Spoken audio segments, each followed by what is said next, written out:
Back. Okay.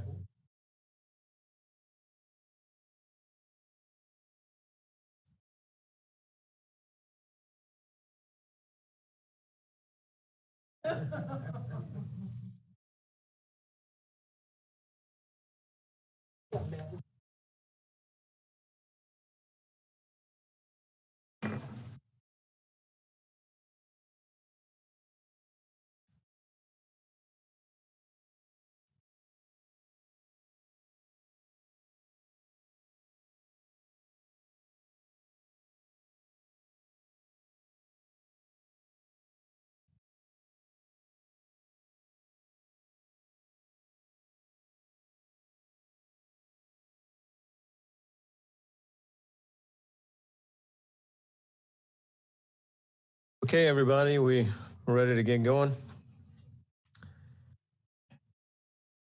Well, let's just call this a work session to order, work session of the Richland County Planning Commission. Today is June 6, 2022. And just for the record, Mr. Gilchrist had to depart after the regular meeting concluded today. So got Mr. Yonke, Mr. Carlisle, Mr. Dennis, I'm Mr. Branham, John Metz, Mr. Grady, Mr. Taylor are present. All right. And staff, again, would you just ask to this work session confirm that we've complied with the Freedom of Information Act? Yes, sir, we have. All right, thank you. Are there any motions for additions or deletions to the agenda? None. All right. Item 4, 2021 Land Development Code remapping restart.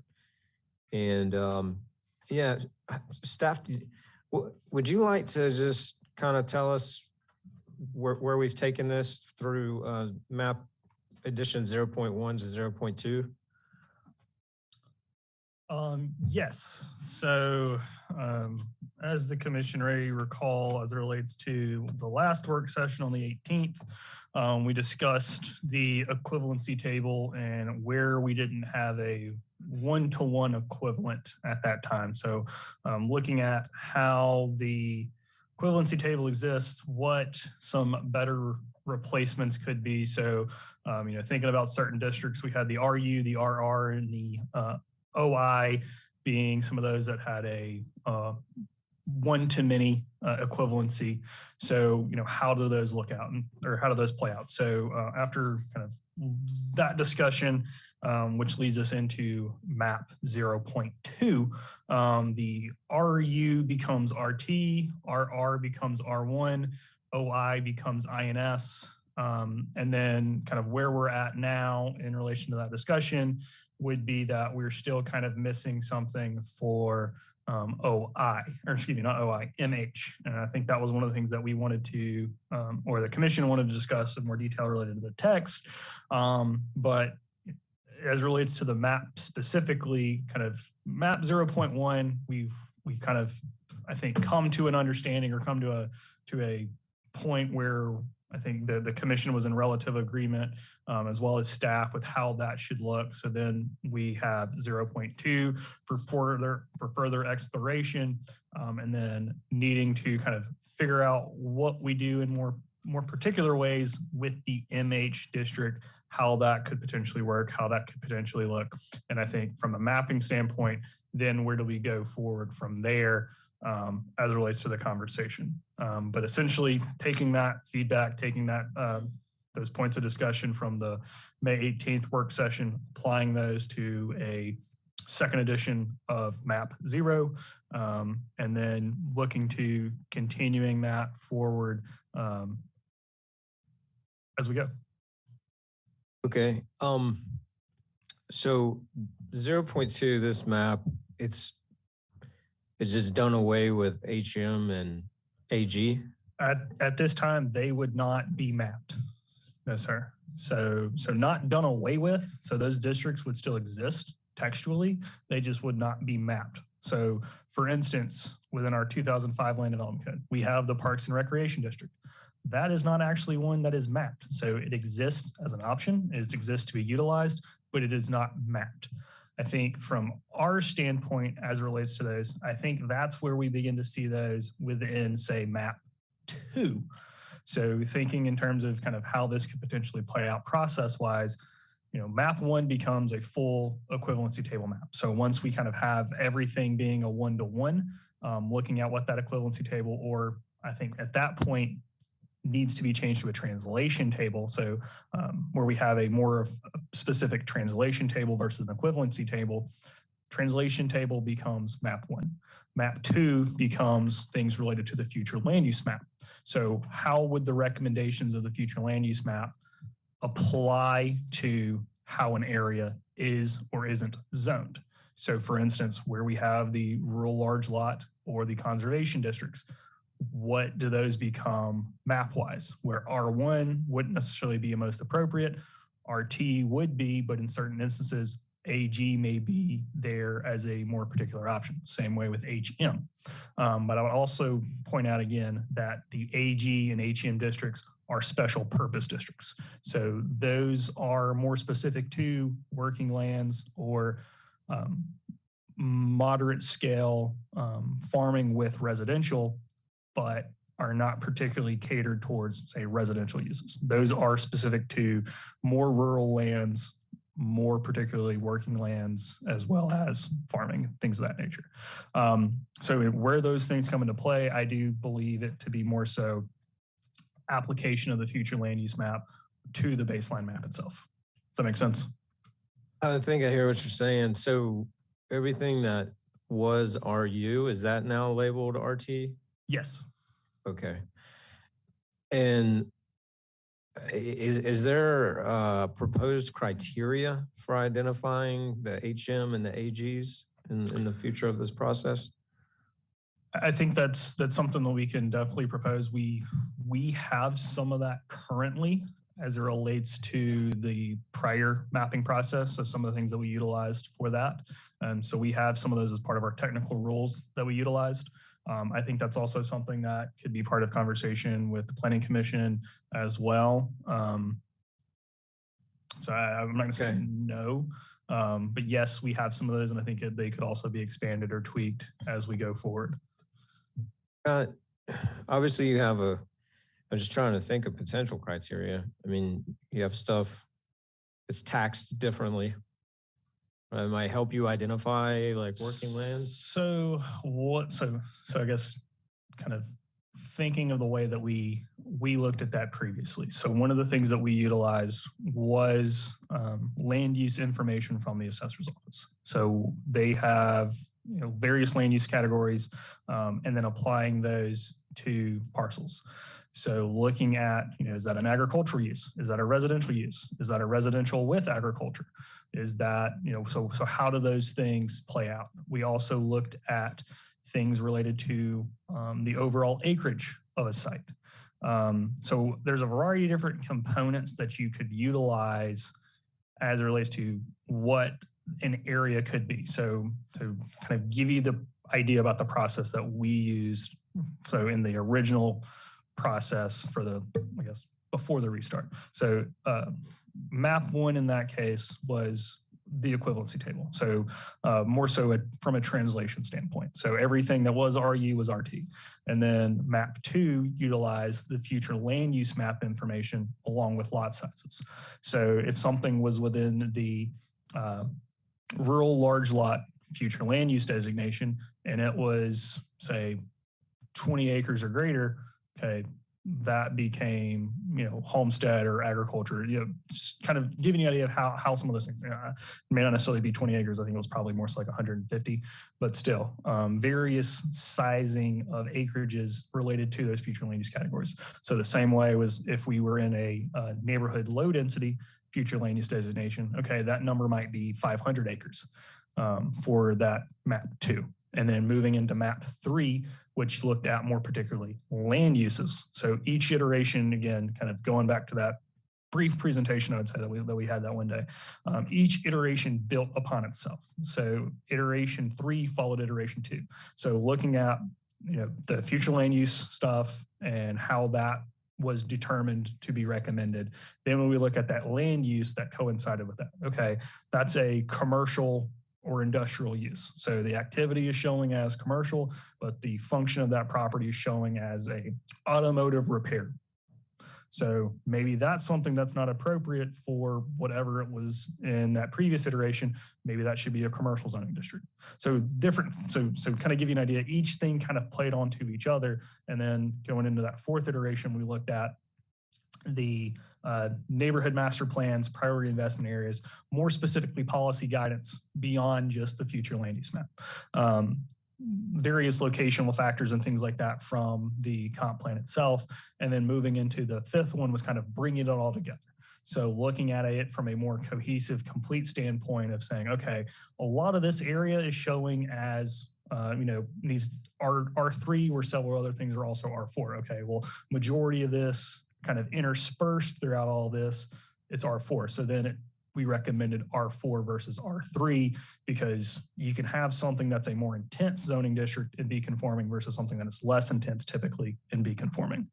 So kind of thinking about the process that we took, and I think we'd be happy to share those principles that we used, as well as to how some of those rules, those technical rules, played out from those principles. Because again, thinking about it from a whole perspective, the things that we were trying to achieve with remapping, and then the technical rules for each of those iterations. So I think, we definitely be able to look at something similar, could probably be scaled down a little bit more as well. But I mean, I think it really just comes down to kind of how the commission would want to take that process. Yeah. Well, just general comment to the commission. I want to cover the map, and then I know I also would like to touch on these legacy rural district issues that we've kind of touched on just now. And then I also want to touch on manufactured homes. So just for general structure's sake, if we want to talk. So I guess it's pretty difficult, right? I think we've talked about the technical aspects of trying to make these interim draft maps like searchable and, with the layers and things like people are used to being able to access. Yeah, so I think it's doable. It can be done. I think it's just going to be one of those things where how often we're going to be making these updates. And then, because I think in terms of a static map perspective, that's easy. So that you can see how each one of those things has changed as it gone along that process. But each one of those, for the digital map viewer, as those changes occur, those changes are going to be occurring. Depending on the breadth of those changes, it could take a couple days. It could potentially take a couple weeks. So that'd be something we'd have to discuss more specifically with IT to figure out how some of those things could play out. Because I'm going to say the internal workings of the data will have changed. Without getting too technical, I think Chris probably has an idea of what I'm going to be talking about here. But basically, as we're changing the overall structure of the database that we're using, that's going to impact how that app can be quickly updated. So they're going to have to do more detailed changes to the app itself to match the data that we're trying to input to it. So that's why I'm saying it could be a week, it could be 2 weeks. It could just be a day. It's just really going to depend on how long they need to make those changes, as well as what their workload from a staff perspective could be also. Like just a better resolution of these images. Yeah. Or you could zoom into the point of seeing like street names. Well, so I think that was just kind of an oversight on our point of not including the street names, because those we have those can be added. And I'm going to say with these typically, I mean, they're relatively high resolution PDF. So, I mean, even scrolling into, 300%, you can get a pretty good detail as it relates to some of those things. So, I mean, those little gray lines, that's the space between the parcel lines. That's just where they're not showing because they're not necessarily drawn. So, I mean, you can get some pretty high level of detail even with the PDF maps. I think it's just Okay. how easy is it going to be for people to navigate the maps? And that's, some people don't necessarily know how to navigate a map. Some people do. Some people it's, kind of in between. But I think that's where the next iteration definitely look to include the street names. But I think in terms of getting this to having these as a digital map again, I think we can get there. I just not going to be able to give you a strong timeline. I think that'd be really helpful, just having the street names and knowing that the resolution could go down that far to the point where you could read them. Yeah. Here? Yes, Mr. Dennis. So I kind of like having the street names on there. I mean, it's not necessary for me, but I do know the public likes it. But I really think going in the future, whatever we make, I think we need to stay with these type of maps, to that interactive map, because I think as we go forward, we're going to have a lot of changes. And I know editing GIS maps, based on my experience in the military, can sometimes take a while. Especially if we're changing text, that could also change zones. So this would be a much quicker way to get it out to the public versus the other way. I mean, this right here shouldn't take that long, if I'm correct, right, Mr. Cruz? Yeah, I mean, the PDF map is just going to be doing whatever changes in the next exporting. I mean, that's a relatively simple process. So in terms of the digital map, the first version is going to be the more complicated one. After that, it's going to just be a 2 to 3 day process. And that's just going to be to upload the data, refresh the data, make sure everything's working data-wise that it needs to, and then basically quality control stuff at that point. So the initial iteration of the new digital map, that's going to be the most complicated thing. Refreshing it as changes are made, it's just a couple days. But so that's not going to be as complicated app-wise. So it would be a same process as this. It's just the next iteration of the paper map, if you will. That's going to be a much quicker process for this next initial route. Was it your intention to pretty soon create that initial version? I mean, I think if that's the what Planning Commission's looking for, I think we can definitely do that. I guess it's just going to be what I think. One of the things I think with that would be is I would probably recommend having that digital map until we have a full one. So I guess until we get to map 1, if you will. So rather than map 0.3 or 0 whatever, until we get to map 1, let map 1 be that first, because that would be a true baseline starting point, where right now we're still missing data. We don't know what some of those things are going to be, versus having everything all up there all at once and then letting that be that kind of starting point from a digital perspective. Yeah, Chair. Yeah, Mr. Dennis. Yeah, I think using these maps that we have in front of us, until we get to a spot where we all feel comfortable with producing a different style map, I think we should just focus on these, because that initial could take a while. And I know that they can change it once the initial stuff's done, but until we get a good feel for what we're doing forward, being prior government, the Air Force, we used to do a lot of things real quick like this, and wasting a lot of time, a lot of money, and a lot of man hours. And I just don't want to waste man hours and money that we can utilize to get us answers on other things as we're going forward. But once we get to a map where we're a little more feel good, where we can start, then I would say, let's just continue doing maps like this. Say this, are you calling this static versus? Static? Yes. Yes. Yes. When I say this, it's the map, it's the PDF maps.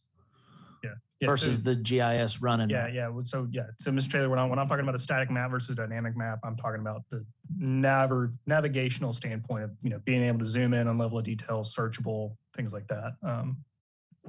Other question, Mr. Taylor. Yes. So do we know, and maybe IT can tell us, I don't know if it's helpful or not. Do we know how much traffic these maps get from the public? Because I know a lot of times I think some of the things we're talking about doing is making this stuff more accessible to the public. And even through some of these, public sessions, I think it'd be good to be able, just some quick and dirty numbers just to see if, people are going to them because, we're putting this information, we're putting a lot of time and energy into making it available.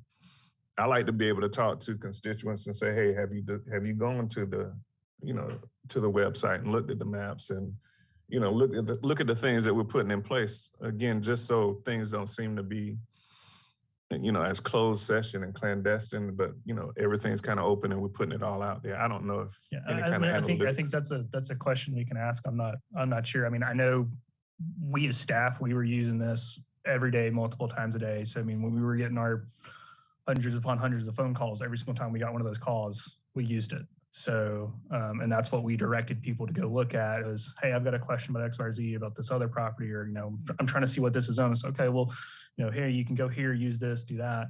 So, I mean, I know we used it and we used it a lot. So I don't know how that changes because we only opened it once and probably just left it open, but still, I think it's a question worth being asked if that data can be captured, if that's something that we can see. Yes, Mr. Yonke. I know that the LD. Chris. The 2021 LDC zoning map app is back up. Are we going to pull that back down so there's no contradicting these 0.01, 0.2 maps? If we call that 1.0? So I think the app itself is still there. Yeah. So the app still works, but I was thinking we might have removed the link to it from the main page. So anybody who's using it would have to have the link or would have to go find the link. So anybody that's coming to this new, it's still a live link. And we would probably use the same thing. We would just probably make a more specific comment towards it here, as well as the information on the app viewer itself. So it's still live. I don't necessarily know if we want to pause it. I mean, I guess we could because I'm just like, in part, it's still a recommendation that's out there, but it's obviously not the way that this process is moving forward. So we know it's not necessarily going to be utilized, but it's still, I don't know, it's kind of one of those gray areas, but I think that's what we would go back and utilize for the new information. If that makes sense. Will that help out at all? As a GIS guy, offline or somewhere else, let me know. Because it looks like the 2021 app is great, and we would just have to upload these parcels from this, whatever created the PDF map. That data is our current, so we just make that a map service. Right. But I know that takes a long time to upload. I mean, that's what kind of this is. I mean, this is just kind of they piggyback off of the baseline GIS app that we have, and so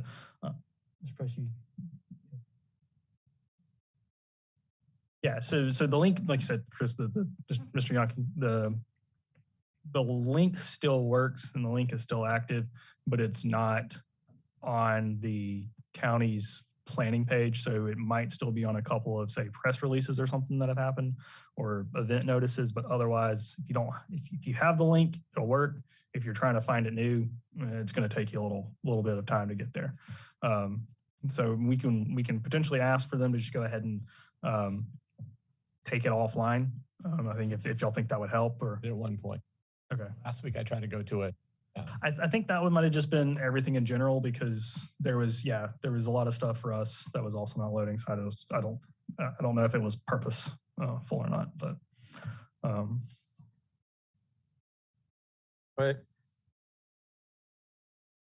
So if there is nothing else like specific just to like the map production or whatever, let's I wanted to cover some of the rural, formerly rural issues, which will, I think, play further into advancing the mapping process.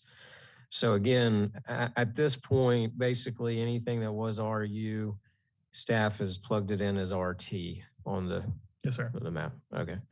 And your RU was a little bit of a catch-all previously under the 2005 code and with the map. We talked about issues related to minimum lot size and that there was concern when it comes to subdividing some of these rural properties, family lands, what have you, where the minimum lot size was going to be much larger than it is currently under the RU. So we've talked a lot about trying to transition our districts towards use-based districts.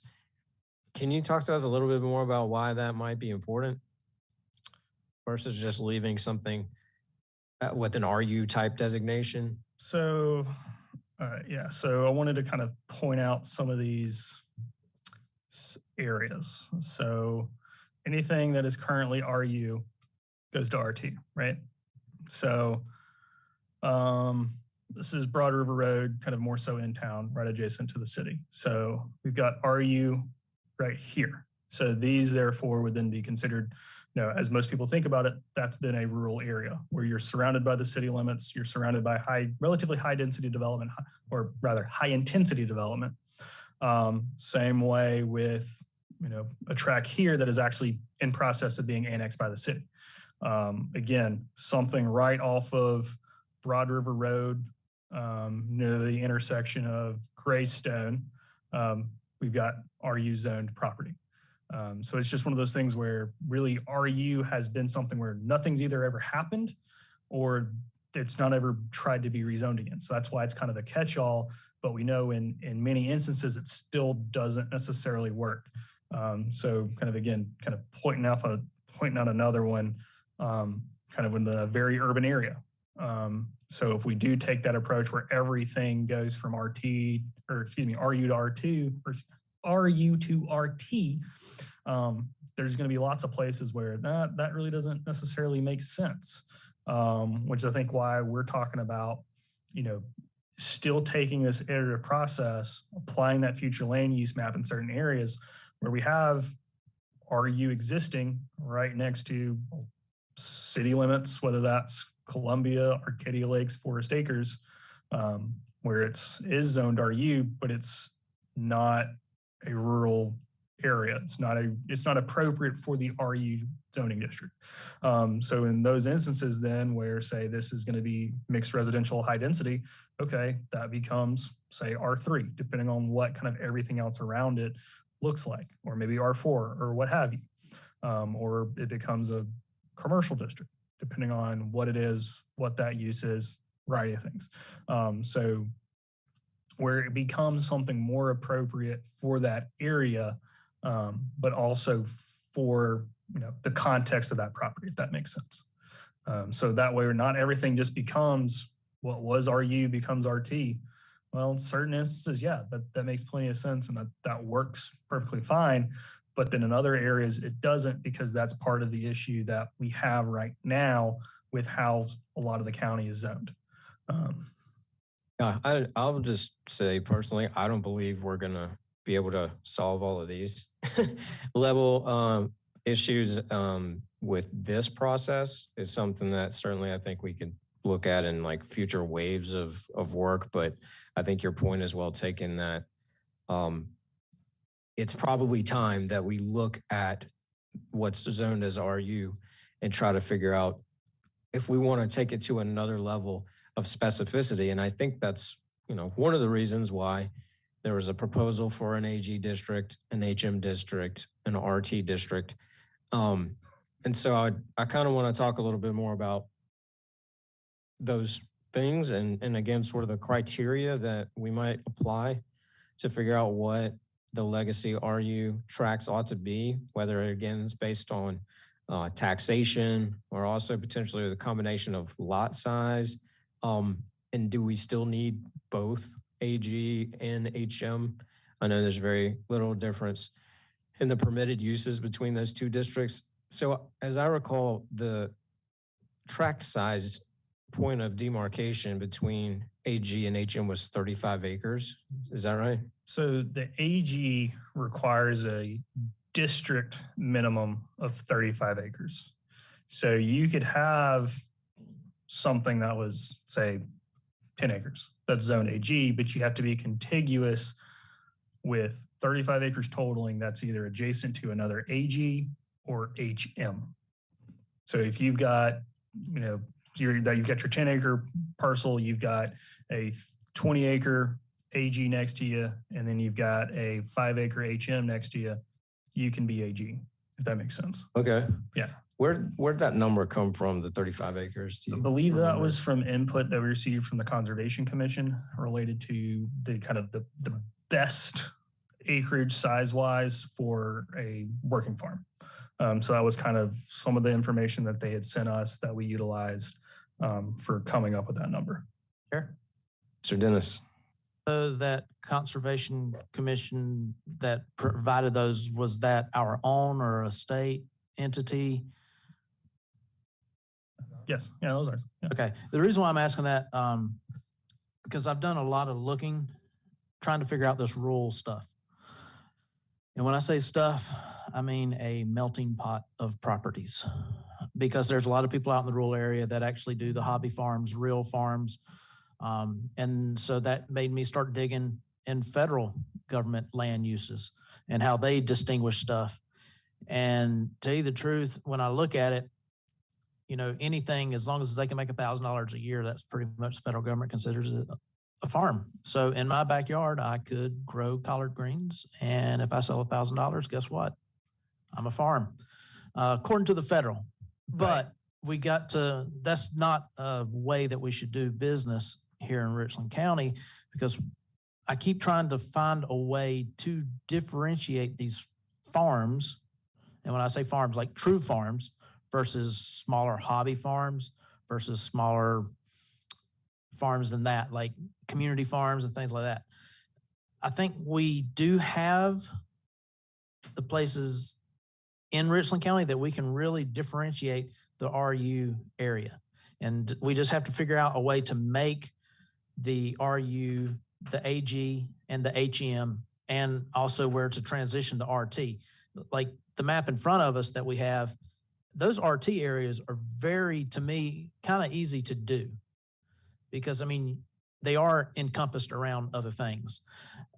It's just, what are they being used for? What are they doing? How much of it do they own? Are they doing small things? We just kind of have to make sure we protect them by making sure they can still do some of the stuff in the RT that they're currently probably doing. So, looking forward, I really think we can find a way to do AG and HM. And so last night I looked at a few things this morning, and I almost came up with another group, but then I said, no, I think we should just figure out the AG and HM, but I almost had a third one other than that for farms and rural land. Yeah. So one thing that I want to point out there is the primary word that you were using is farm. That's not a land use. So the land use would be agricultural.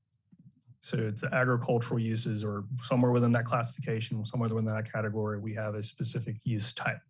Whether that's going to be agricultural specifically, agricultural supporting services, riding and boarding stables. So those are going to be the various, specific use components. So we don't have a farm as a land use. So in terms of that, anything like you're saying could be a farm.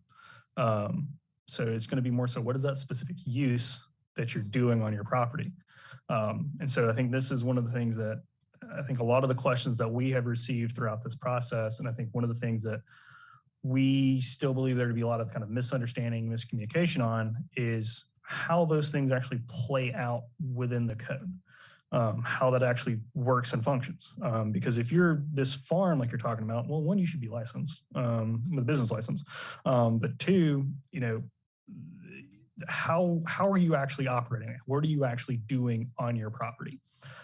Is it a primary use that is an agricultural use, or is it something that is incidental or secondary to your use as a residence? A lot of questions and things that we were seeing throughout this process was that I have my primary residence there. That is the primary thing that you're doing on your property. Agriculture is not the principal land use of what you're doing. It is something that is incidental or is an accessory use to that. I think I mentioned this maybe last meeting, but we have 4 accessory uses within a 2005 land development code. That's it. It's like swimming pool, accessory dwelling unit, outdoor storage, shipping container. Those are the 4 accessory uses. So everything else that can be determined as being incidental or accessory to that primary use is considered an accessory use. We spell out several more things within this new code because they are more highly specialized.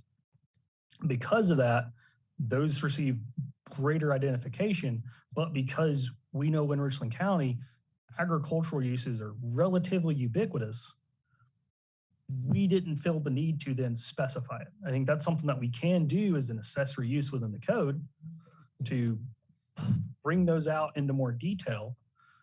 But I think that's the key distinction there, is just because you're a farm, yes, you are a farm.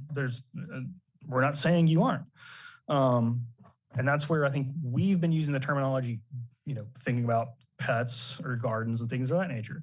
Because in terms of zoning, the farm is not a land use, it's agriculture, but it's a principal land use that would be that thing. So you got your residence on there with your swimming pool in the backyard, and you've got, chickens, you've got goats, you've got cows, you've got whatever. Okay, yeah, you can be a farm, that's fine. The code's not saying that you can't, because your principal land use is that of a residence. Your principal land use at that point would not be an agricultural use. I mean, yes, there becomes a fine line where you're either 50-50 or your principal land use is that, but at that point, that's where you're going to be a secondary thing. Yeah, I think Yeah, so I kind of agree with you on that, because I mean, I'm just going to use personal experience. So growing up, I grew up on a chicken farm. We had the house, lived in the house. However, you got 300,000 chickens at one time in 3 chicken houses. You also are growing, back in the day, tobacco, because it was in Tobacco Row. And, we had cows and pigs. Like, it was a working farm. And we had, our principal use for me was the farm. That's what we were there for. The house was pretty much secondary, even though that was a primary residence. It was really secondary because it had been built on year after year. Yeah.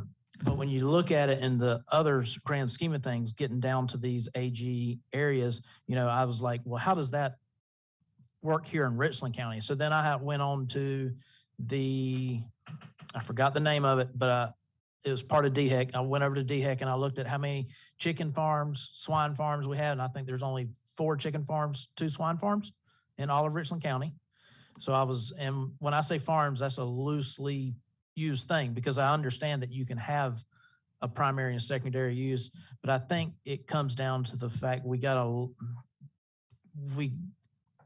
look at what is really truly a farm. And to me, a farm would be AG, agricultural, because that's what you're doing. You're doing some sort of agriculture. And that was the intent and the gradation behind the AG, is that was something that was lacking in our 2005 code.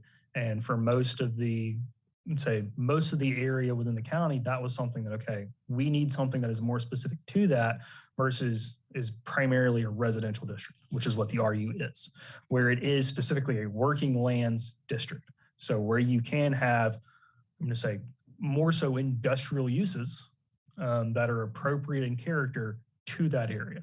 Because I think that's also one of the things that I would point out to the commission as well, is the realm of uses that are related to that.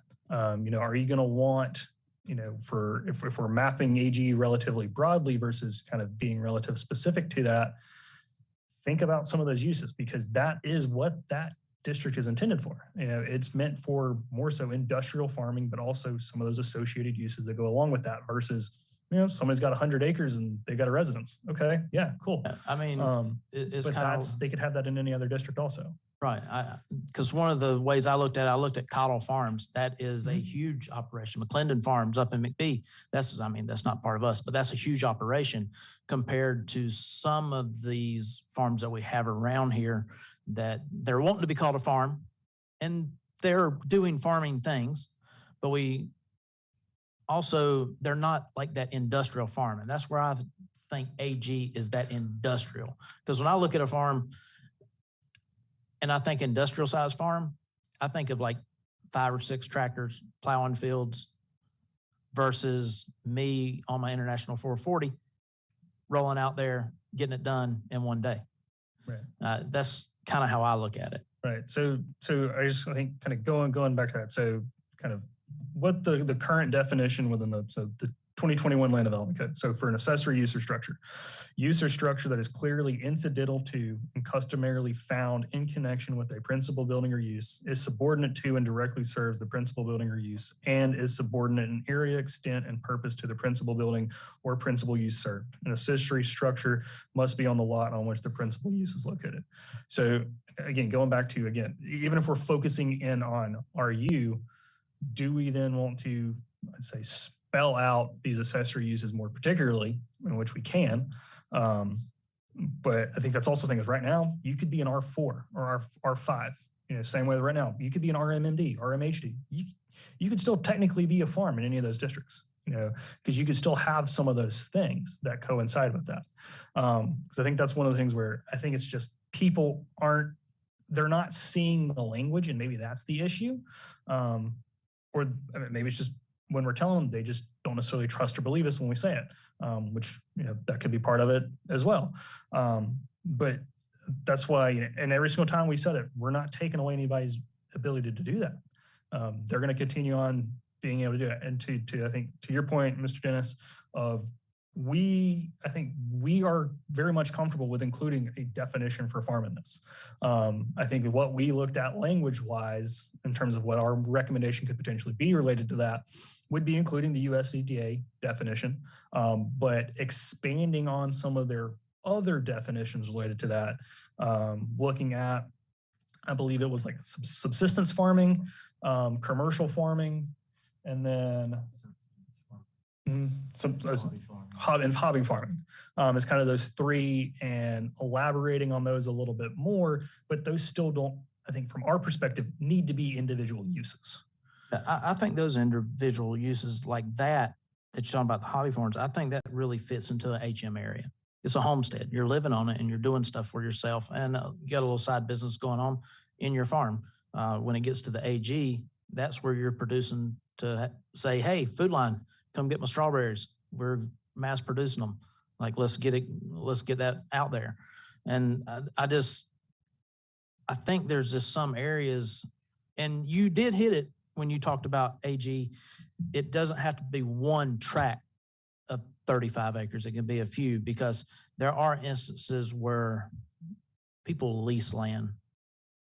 Somebody could own that, but they're leasing it to the guy that has his house next door with another 15 acres, and they're leasing that to run their farm business. I mean, there's so much out there. I still haven't figured out the whole RU thing. I keep coming back to, what do I consider a large farm, which to me is something that should be agricultural, and then what do I consider a rural farm, which should be the HM, a homestead, kind of like back in the 1800s. You got your little thing, homestead, like where the red fern grows. That's a homestead to me.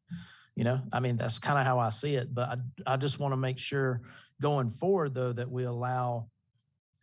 we ensure that what you can do on those areas that you can continue to do.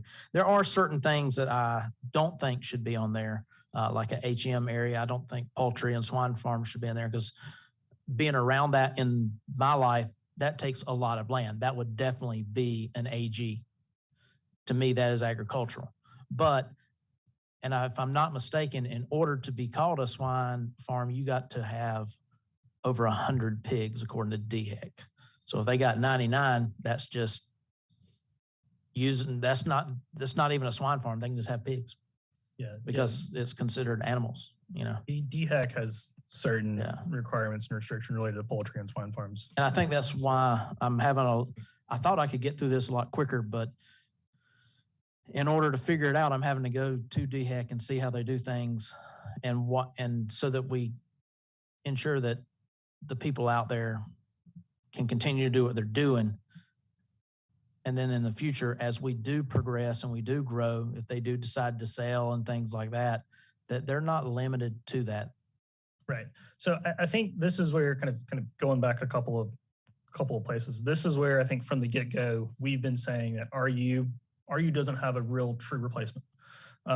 There's four things that really the RU can become. So if you're taking it on its face, RT is probably the most true between the four, but it's still not a perfect match. I mean, it's maybe more so 75% accurate, but the other one that's next closest is probably 70% accurate.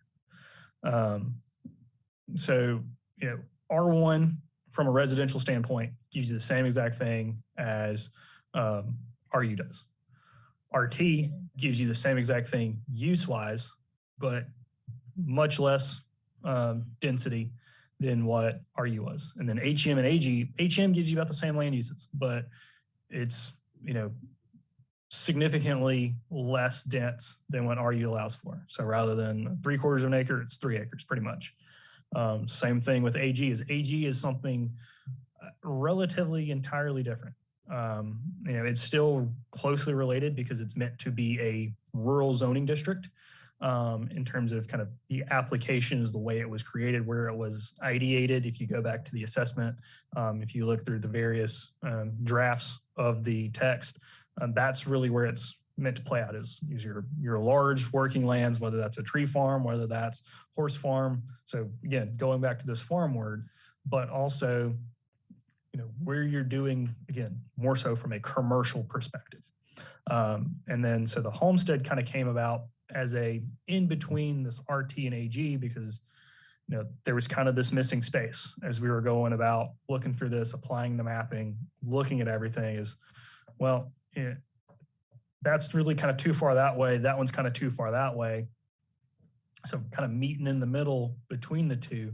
Because if you look at the land uses between HM and RT, they're relatively similar. The main difference is going to be that allowed density. So it still gives you a zoning district that is not as working lands oriented as the AG would be. It is still more so but still allows for a broad variety of agricultural uses, but it's still not as low density. So I think to your point of, you know, where you're saying there's not a good replacement. Well, I would tend to agree because there's not on its face one that wholly represents what it is or what it could be, like say, you know, R5 is to RMHD or RMMD. So I think that's where looking at the future land use map is really going to help provide a better idea of how some of these things could play out. Because if you, again, go back to the code assessment, go back to some of the drafts with the footnotes and the endnotes, it's okay, AG district is intended for working lands primarily found within the rural future land use designations. Same way with some of the earlier drafts, the AG, well, it's really kind of intended to apply the future land use designation policy recommendations found within the rural large lot and rural small lot areas.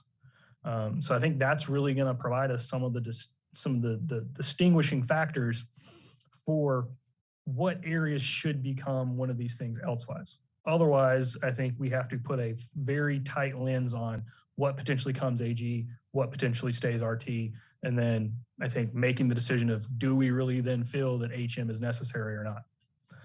And then the same way with some of these where it was R1 and just, or RU and developed primarily as a residential subdivision. Okay, that's R1 because it's the same level of density, same use that's allowed, just you lose the primary uses of the agricultural standpoint. So. Do we have a way of figuring out what people are actually using their land for? The best thing we have is the assessor's office information. So those and or business licenses. But I feel like business license may provide a bit of a gap. It'll help maybe fill in some information. But otherwise, I mean, those would be the two best data sources that we could potentially have versus going back through and looking and see if anybody submitted any plans for any of those sites. And even depending on what it is, some of those we may not have plans for. So really the best that we're going to have is going to be the assessor's information. Second best is going to be any business license information that we have. Yeah, the assessor's information might help us even locate the contiguous parcels that would add up to the 35 acres. They'll have some. I'm sorry, Mr. Chair. I can wait if we need to. I was just saying that the assessor's office might help us identify the contiguous parcels that add up to the 35 acres for the AG It eligibility. could. This is where I want to go. I want to go to like figuring out the criteria so we Yeah. can move ahead. And, Yeah. You know, No, I mean, keep I think drafting the assessor's information is going to be the best resource for us to determine that level of specificity within the sites. I mean, it's not going to be perfect, but it's going to be the best that we have, and it's typically going to have activity uses as well as potential structure uses. So we could see whether that is, you know, a warehouse or whether that's going to be a barn or just a residence or things like that. So Yeah. kind of gives us a multi-layer look that we could potentially Okay. utilize. So I'm just pitching that. We go off of the taxation plus the business license records to figure out the contiguous 35 acre minimums, and those get labeled AG. We're probably not going to upset anybody if we do that, right? It's probably going to be an actual agricultural use taking place, and it gets labeled AG. And we could still mess with the density if we wanted to, but I think that's a fair starting point. I think you would probably still want to add some additional criteria to look at. So besides just having that 35 acre minimum, I think it would also be beneficial to look at. I'm going to go back to the future land use map. I think that's going to be helpful in being a criteria to look at beyond just land use or what the assessor has listed as the land or the taxable land. Because again, going back to, you know, if there's an area that you can still have an agricultural tax exemption, and put it that way, and still be in an area that may not necessarily truly be rural. So those are going to be some of those things that are going to have to be, I'm going to say, pulled out in more detail, if you will, as a contributing or not contributing factor. yeah, I mean, right now, that's not what the text calls for eligibility anyway, right? It's got to be 35 acres contiguous with HM and AG. Yeah. Okay. Yeah. So, I mean, what does the commission think about that? Trying to advance this conversation. If we had staff look at the taxation and the business license records as to present uses that are agricultural in nature, and to whatever they can figure out that's 5 acres or more, that's contiguous with other, such uses. Let's label that AG as a start. What do y'all think about that? I mean, to me, that's kind of the direction that I was looking to go. In my train of thought, I would like to hear everybody else what they think about it.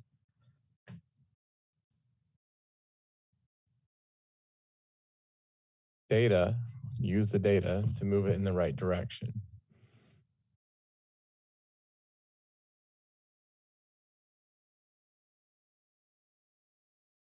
All right.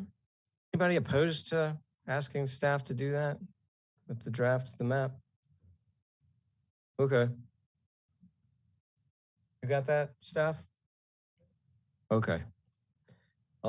Chair, Yes. Mr. real Dennis. quick, we're going to do 35 consistent acres using the assessor's office and business license to try to figure out. Yes. Okay.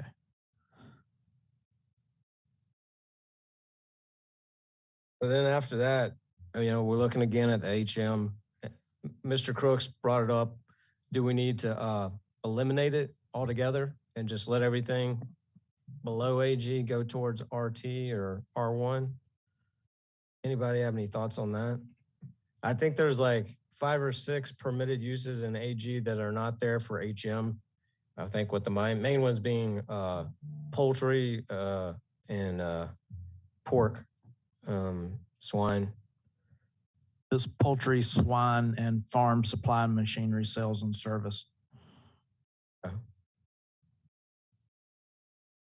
Anybody have any thoughts on eliminating HM, or should we just leave it and have that be the stuff that's less than 35 acres that also per tax and business license records is present agricultural use? I personally like the HM. It does give us that extra layer before we get to RT. Because I mean, RT, when you really look at it, HM, it says low intensity agricultural support uses. That's what it's there. And then when you get into the RT, it says low intensity residential development outside urban and suburban settings. And it goes through, it talks about very low intensity rural. So to me, that would be, just a small piece of land. I'm growing potatoes in my backyard just for me to eat. That would kind of be that transition versus a HM where you might have 15 acres that you're actually using it for something. When I was putting some notes together, I had the idea of HM going from under 35 acres down to 1.49 acres. I can't remember if that was just because that's where kind of RT fell in there. That would be the minimum for RT. So HM would have to be anything, it would have to be between 3 and 1.5 would have to be HM. Or excuse me, would be RT at that point. HM wouldn't be able to go below 3. Oh, below 3. Yeah. So how about we use the same criteria to identify the parcels as we talked about for AG, and it's anything that's under 35 acres, not contiguous, all the way down to 3 acres that's currently zoned rural. We could look at that as being HM. I mean, we can mess with the densities later. I'm just.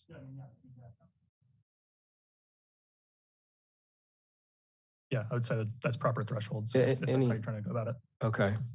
Any thoughts or, objections to that from the commission? I would like to see it go from 3 acres down to 2. I think. I'm just kind of looking at it. I mean, I looked at a lot of specific parcels out in the rural area, and that's kind of how I came to that conclusion. That would overlap with current RT. Yeah.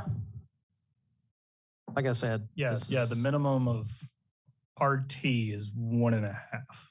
So 1 unit every 1.5 acres. So that would be the minimum that you'd have to have for at least 1 unit would be 1.5. So anything that would be, for it to be a conforming lot under HM, you'd have to have at least 3 acres for 1 unit. Yeah. For it to be a conforming lot in RT, you'd have to have at least 1.5 or greater for 1 unit. For AG, you'd have to have technically 6.67 for it to be a conforming lot for one unit. What if we just start there with basic steps? Basic steps. We'll just take the baby steps first. Yeah. All right. I mean, I've just been working on it so long. Yeah, my recommendation in that case would be use the minimum as the threshold points, and then go from there. So we're doing 35 acres to 3 acres. All right. Based off assessors and business. Yes, Mr. Gray.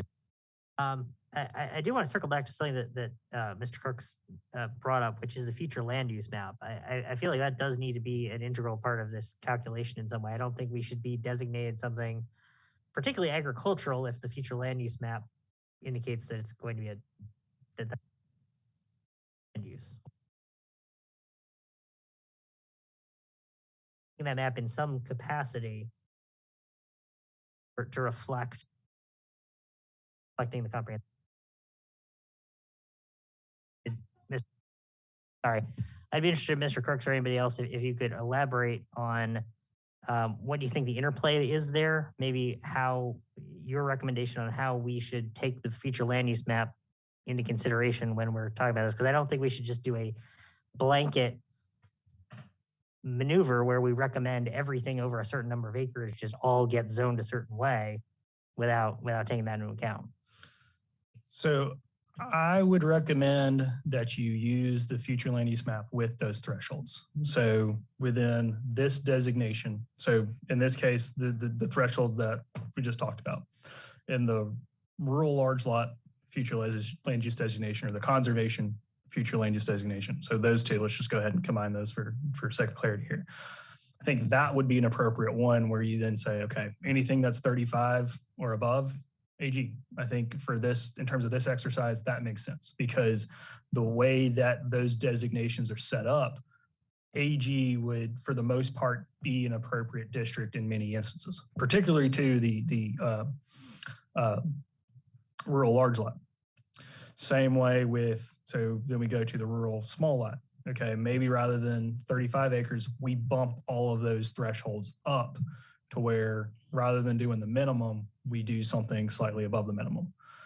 So rather than saying 35 acres, maybe at that point we double it and say 70 for AG. And then maybe everything that's 35 to, whatever that previous threshold was, 3, okay, or 75 to 35, that's HM, and then 35 to 1.5 at that point, that's RT. And then same way with, say, neighborhood low density, okay, kind of triple that number from the starting baseline where you have neighborhood low density, okay, anything that is 140 acres, let's just go ahead and take it up to make it a little bit more even number now. 150 acres or greater, that becomes AG. Anything that's 150 to 70, HM. Anything that's 70 to 35, RT, 35 to 3/4 of an acre, R1. And then kind of using that. So that way you're still using the guidelines and recommendations of the future land use map, modifying those thresholds for each one of those designations to what that policy recommendation is, but still has a similar process that you're using for that zone. Am I making sense? Oh, I think I would just ask that we incorporate that as maybe like a next level criteria. Because I mean, I'm certainly not saying this is like a final proposal. This is just moving us one step at a time in a direction that I hope is constructive and that we can build on. Yeah, so I guess that would be my recommendation specifically, but if that's not how the commission wants to go at that point, I think Mr. Grady was alluding to, as I mentioned earlier, you do need to consider the future land use map within those thresholds in some way. Whether that's going to be a next iteration or building upon those thresholds and see what modifications need to be made. But I think there does need to be some type of inclusion for that future land use map as you're looking at the RU. Just because, again, how broadly it exists, it's going to be across pretty much every single different designation.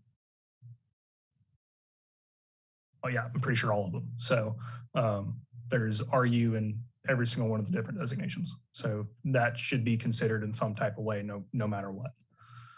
So. Okay. Well, I did want to note for the record, Mr. Taylor had to depart the meeting, and it is 7. I just want to check in with the commission to see if we want to continue or if we want to postpone further discussion till our next work session or regular meeting. Can I get some input from the commission?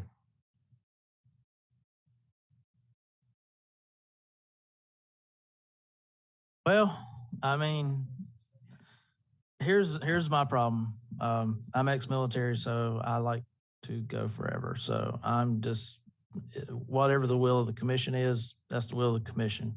But I will sit here to midnight, 1 a.m. if needed, as long as somebody has coffee. I have thoughts. Chianki.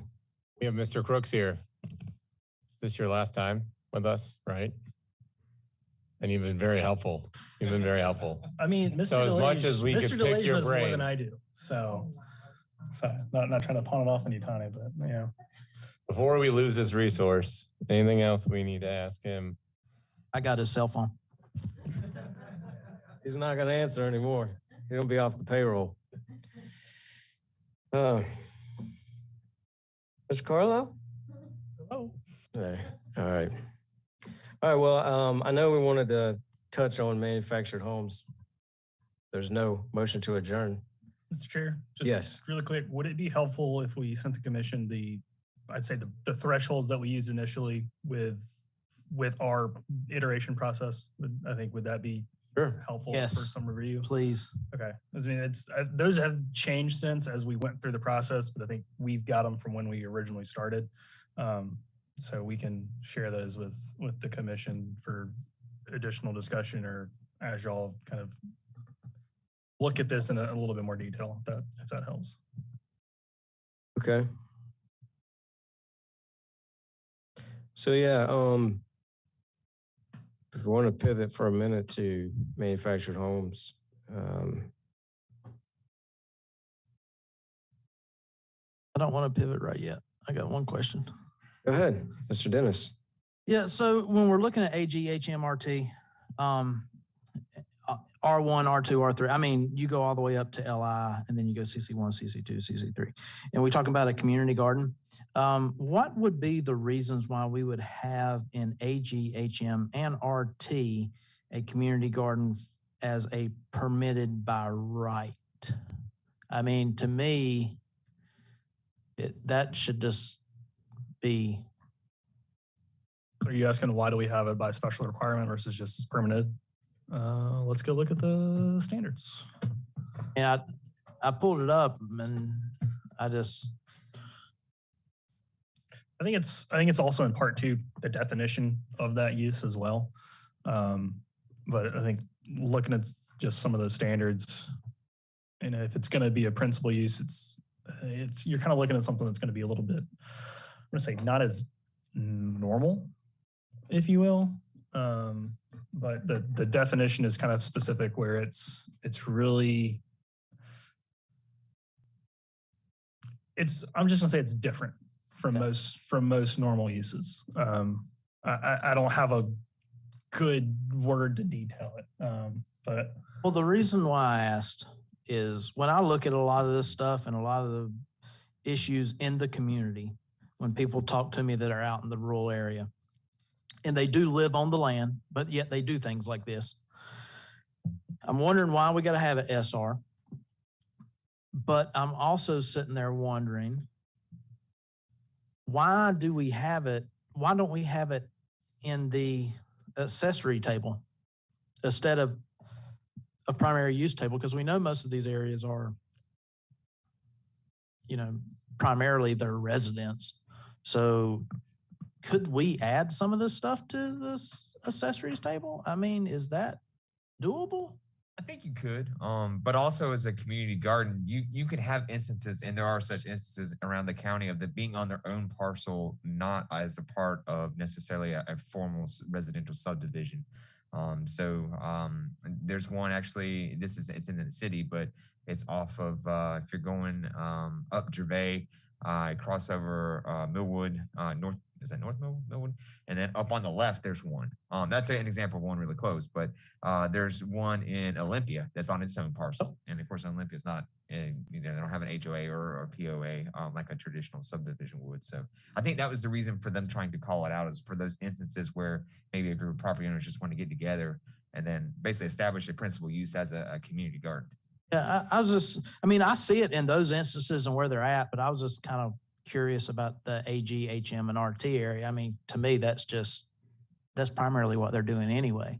And if they wanted to let people come in there and have a little garden on their land and they had a business license, kind of fits into the community garden thing. I mean, I pulled up the thing because I didn't want to say something until I reread the definition. So, I mean, that's just food for my thought for future stuff. Thank you.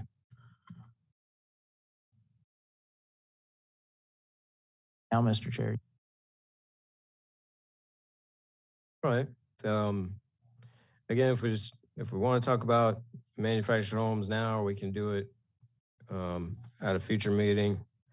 We had on a tentative schedule that we would conduct a special called meeting at 5:30 on Monday, June 20th.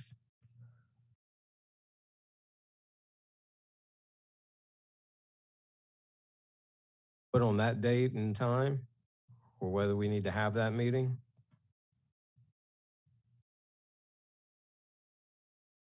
That was the meeting that I would not be at. Okay, That's thank you, the Mr. Dennis. anniversary.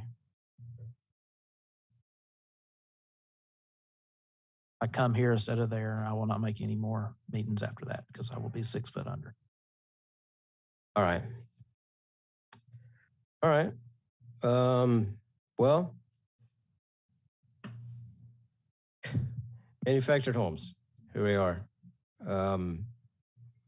So we've got mobile home, manufactured home parks are currently allowed in HM, RT, and R5. Does that sound right, Mr. Crooks?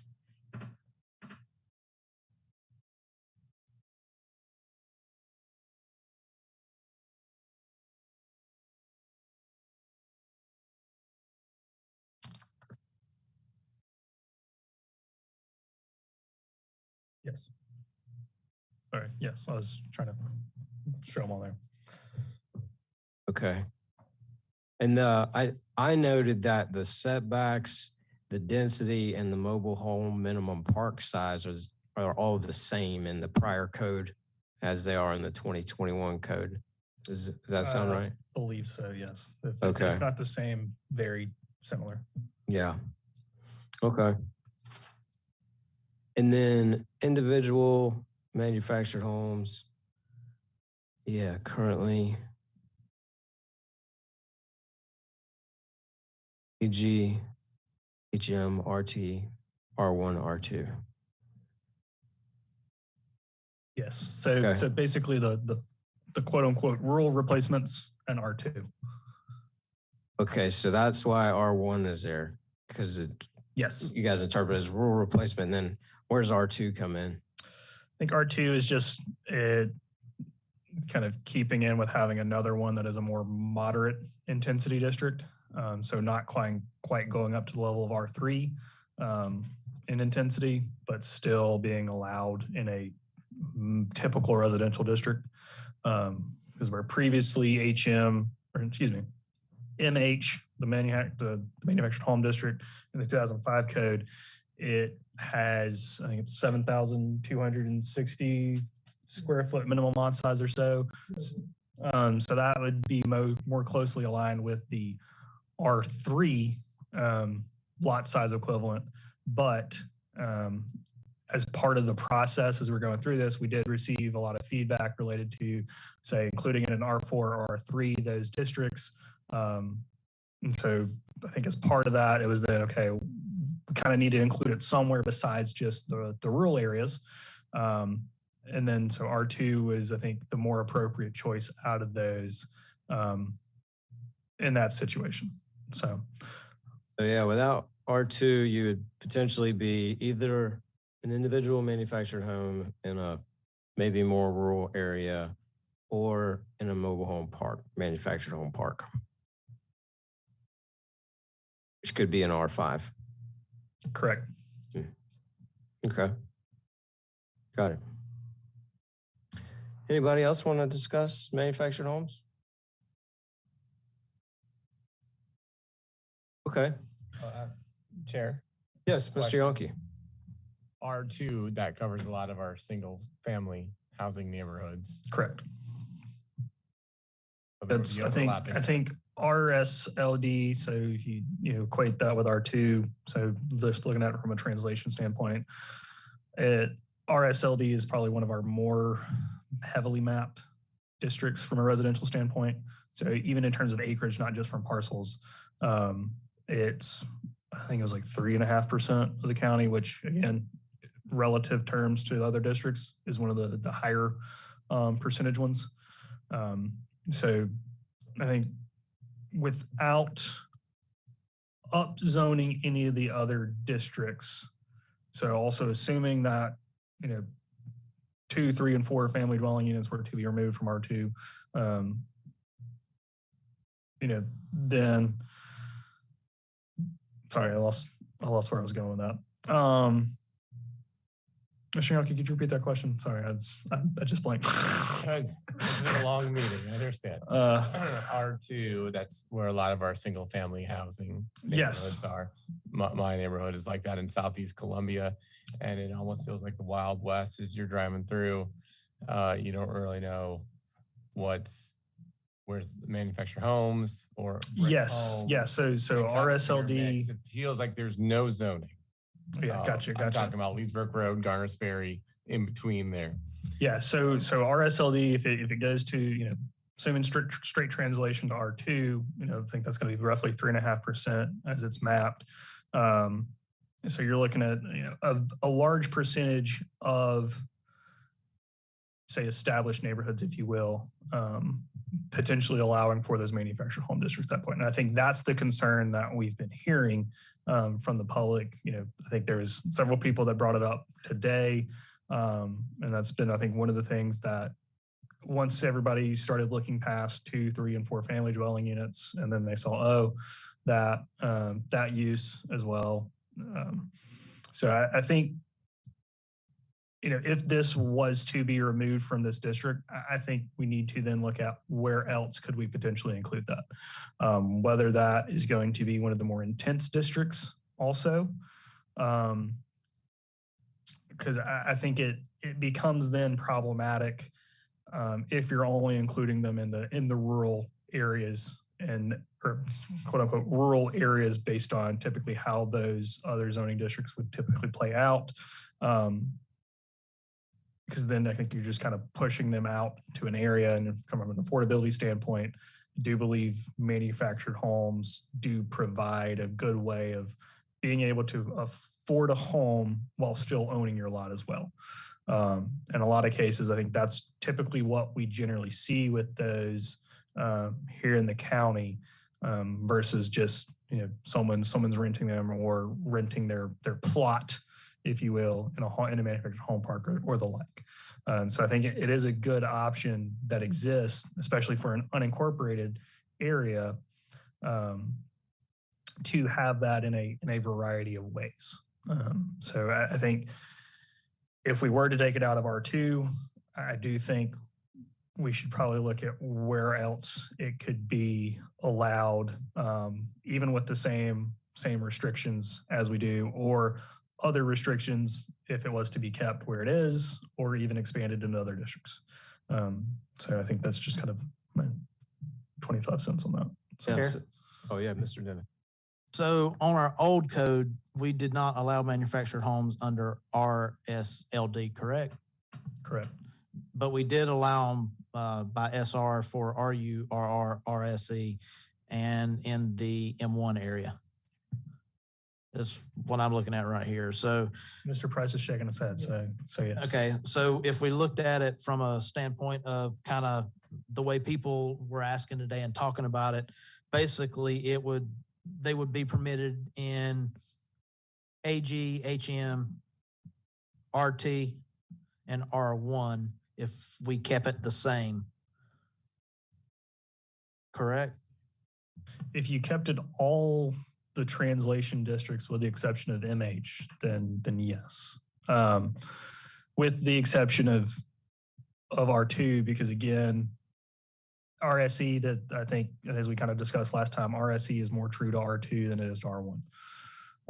So from that standpoint, it would still be considered an equivalent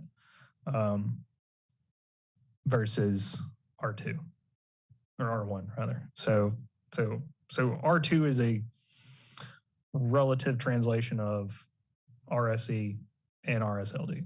So that could also in part be why, because it was being treated as a replacement for RSE throughout most of the drafting process and as part of the assessment. So R2 was kind of like a conglomerate of RSE and LD. Yes, in part because also the original recommendation was to move RSLD and it gets combined with RSMD. So those would have both effectively become R3 at that point. But because of some of the other changes as the draft went along, we were kind of still having the need for a separation between those two. And so RSLD kind of then goes into R2 versus goes into R3. That makes sense. Okay. And we got the manufactured home parks. And I found a few of them in the GIS, like where they're at.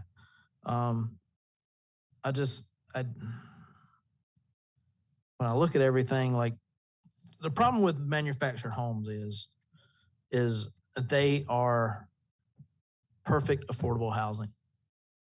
They are. If you look at it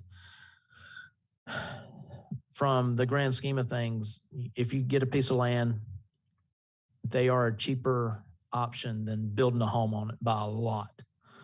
And that's kind of where I'm struggling with it. I can't see where to put them because I mean, I don't know where to go with them. I really don't. I mean, I almost want to just say, hey, let's just do what we did with the old one. Let's just rotate it straight into the new one and leave it at that. But I mean, the way the housing crunch is and people in the future, I mean, it's a good way. And I don't know. I mean, that's me looking at it, and I have to look at it the way I see it, the way the text intends it, and the way the people want it. I got to find a way to come together with it all. I can't make everybody happy, but if I can make most of them, that would be great. But as far as the mobile home parks, like, how do those fit in? How could we utilize those in, let's say, R4, R5, and R6? I mean, is that doable? Because I mean, the density, if I remember from the others, were there. So I mean, it would have to be a park. It couldn't just be a single mobile home. It would have to be the park.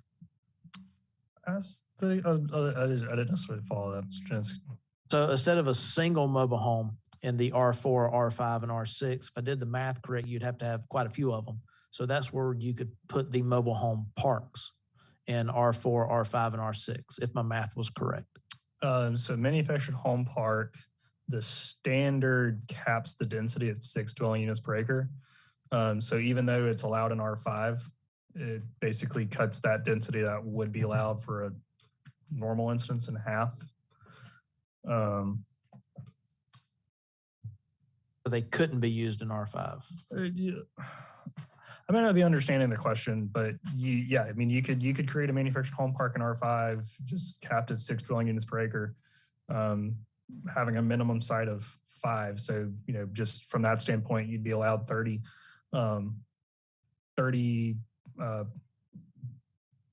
plots per site, if you will, under R5. And that'd be kind of the maximum that you could get at. I think it'd be a little bit different for AG or HM and RT. So it is doable, but there's no way to do it for R6.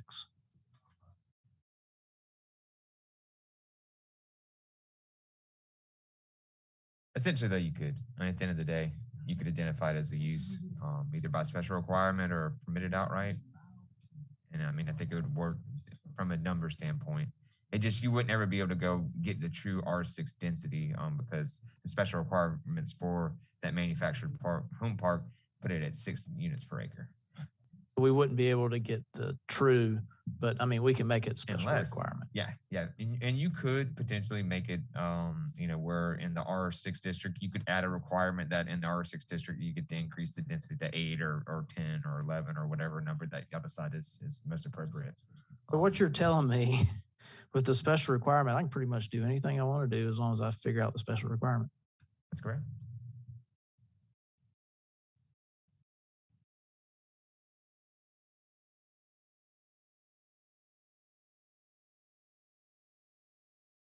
All right. And Thanks, everybody. And that also applies to special exceptions too. Also applies to special exceptions As too. far as you just need to meet the requirements. I mean, basically, you know, I mean, you've been on the board, so, Yeah.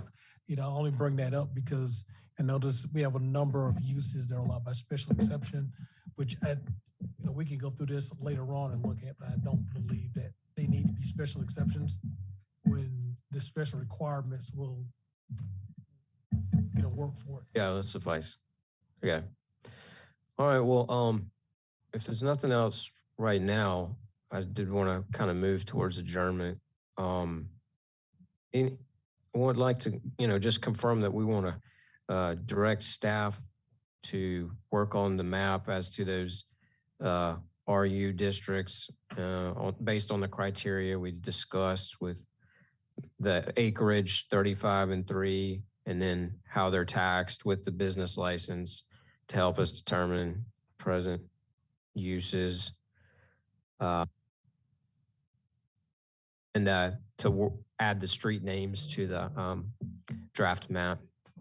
Any objection to that? Okay, thank you. If you would do that, we'd appreciate it.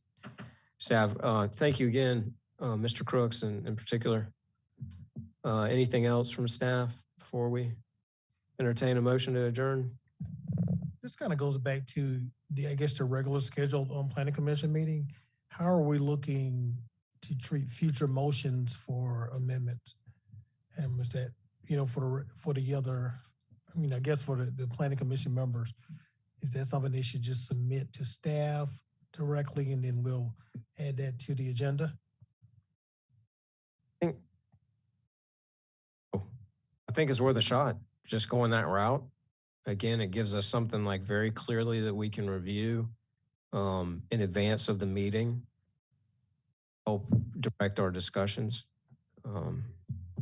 Just kind of do like we did today as far as call for a second on the motion during the meeting. Yeah. I mean, if it gets out of control, maybe we'll change our thoughts on that, but sure. Mr. Dennis. Yeah, thoughts on that, I think it would be great.